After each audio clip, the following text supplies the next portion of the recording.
तो चलिए जानते हैं देश दुनिया की आज की तमाम बड़ी खबरें, पर उससे पहले हमारे चैनल को सब्सक्राइब जरूर कर लें।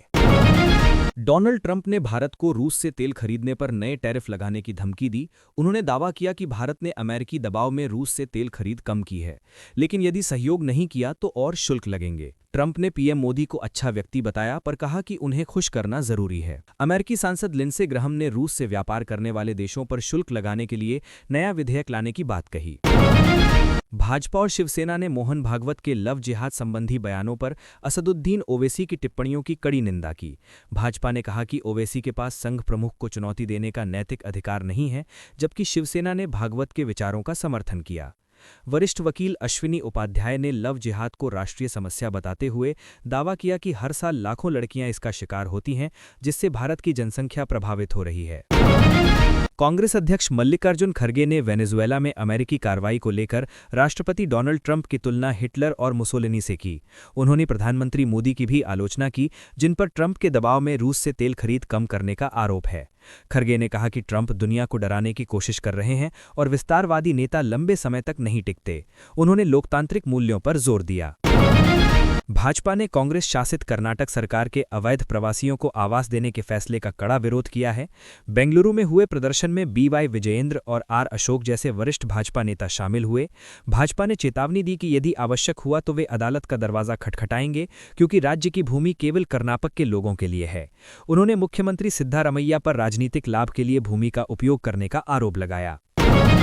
रक्षा मंत्री राजनाथ सिंह ने गोवा शिपयार्ड में पहले स्वदेशी प्रदूषण नियंत्रण पोत समुद्र प्रताप का जलावतरण किया। उन्होंने कहा कि ये पोत भारत के आत्मविश्वास और रक्षा क्षेत्र में आत्मनिर्भरता को बढ़ाएगा। 4200 टन वजनी ये पोत उन्नत प्रदूषण पहचान, अग्निशमन क्षमताओं और हेलीकॉप्टर सुविधाओं से लैस है। ये समुद्री सुरक्षा को मजबूत करेगा और पहली बार इसमें 2 महिला अधिकारी भी तैनात होंगी, जो लैंगिक समानता का प्रतीक है। सुप्रीम कोर्ट ने प्रधानमंत्री नरेंद्र मोदी को अजमेर शरीफ दरगाह पर चादर चढ़ाने से रोकने वाली याचिका खारिज कर दी है।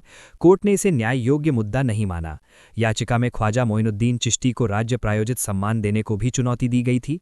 कोर्ट ने स्पष्ट किया कि इस फैसले का दरगाह के शिव मंदिर पर बने होने के लंबित सिविल सूट पर कोई असर नहीं पड़ेगा। याचिकाकर्ता को सिविल सूट में राहत मांगने को कहा गया। भारतीय रेलवे ने ऑनलाइन टिकट बुकिंग को पारदर्शी बनाने के लिए नए नियम लागू किए हैं। 5 जनवरी से आईआरसीटीसी अकाउंट को आधार से लिंक न करने वाले उपयोगकर्ता रिजर्वेशन खुलने के पहले दिन सुबह 8 बजे से शाम 4 बजे तक टिकट बुक नहीं कर पाएंगे। ये प्रतिबंध 60 दिन पहले खुलने वाली बुकिंग पर लागू होगा। इसका उद्देश्य दलालों और फर्जी बुकिंग पर लगाम लगाकर आम यात्रियों को कन्फर्म टिकट उपलब्ध कराना है। बेंगलुरु के जगजीवन राम नगर में ओम शक्ति मंदिर की शोभा यात्रा के दौरान रथ खींच रहे भक्तों पर आथापित तौर पर पत्थर फेंके गए, जिसमें 2 बच्चों को चोटें आईं। घटना के बाद भक्तों ने जगजीवन राम नगर पुलिस स्टेशन के बाहर विरोध प्रदर्शन किया और दोषियों के खिलाफ कार्रवाई की मांग की। पुलिस ने एफआईआर दर्ज कर जांच शुरू कर दी है और इलाके में सुरक्षा बढ़ा दी गई है। गांधीनगर में दूषित पानी से फैले टाइफाइड के 100 से अधिक मामलों में केंद्रीय गृह मंत्री अमित शाह ने प्रशासन को युद्ध स्तर पर काम करने के निर्देश दिए। उन्होंने पाइपलाइन की तत्काल मरम्मत और प्रभावित बच्चों और नागरिकों के त्वरित उपचार का आदेश दिया। गुजरात सरकार के अनुसार 113 संदिग्ध मामले सामने आए हैं, जिनमें से 94 का इलाज चल रहा है। स्वास्थ्य टीमें सर्वेक्षण और जागरूकता अभियान चला रही हैं। दूरसंचार नियामक ट्राई ने स्पैम कॉल और मैसेज रोकने में विफल रहने पर दूरसंचार कंपनियों पर 2020-2023 अवधि के लिए 150 करोड़ रुपए का जुर्माना लगाया है। ट्राई ने लाखों स्पैमर्स के नंबर डिस्कनेक्ट किए हैं और कई संस्थाओं को काली सूची में डाला है। मौसम विभाग ने 6 जनवरी के लिए देश के कई हिस्सों में घने कोहरे और शीतलहर का अलर्ट जारी किया है। उत्तर भारत से लेकर मध्य और पूर्वी राज्यों तक ठंड का प्रकोप जारी रहेगा। जम्मू कश्मीर, हिमाचल और उत्तराखंड में बारिश या बर्फबारी की संभावना है, जबकि तमिलनाडु में भी बारिश हो सकती है।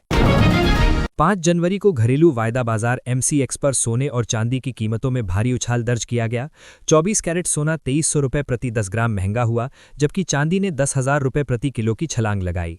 इस अचानक तेजी से बाजार में हलचल मच गई है और निवेशकों और आम लोगों के मन में भविष्य की कीमतों को लेकर सवाल उठ रहे हैं।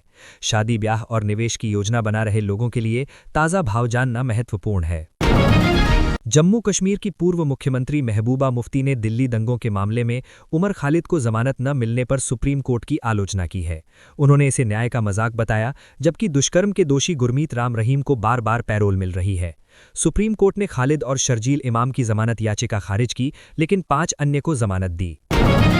मुख्यमंत्री योगी आदित्यनाथ का दिल्ली दौरा महज शिष्टाचार मुलाकातों तक सीमित नहीं है। प्रधानमंत्री नरेंद्र मोदी से करीब 1 घंटे की उनकी मुलाकात, शीर्ष भाजपा नेताओं से संवाद और दिल्ली में ही उप मुख्यमंत्री ब्रिजेश पाठक की मौजूदगी, ये सब संकेत दे रहे हैं कि प्रदेश की राजनीति में जल्द ही बड़े निर्णय हो सकते हैं। मुख्यमंत्री पुष्कर सिंह धामी ने केंद्रीय मंत्री नितिन गडकरी से मुलाकात कर उत्तराखंड में 4100 करोड़ रुपए से अधिक की 4 महत्वपूर्ण सड़क परियोजनाओं को केंद्र से स्वीकृति देने का अनुरोध किया।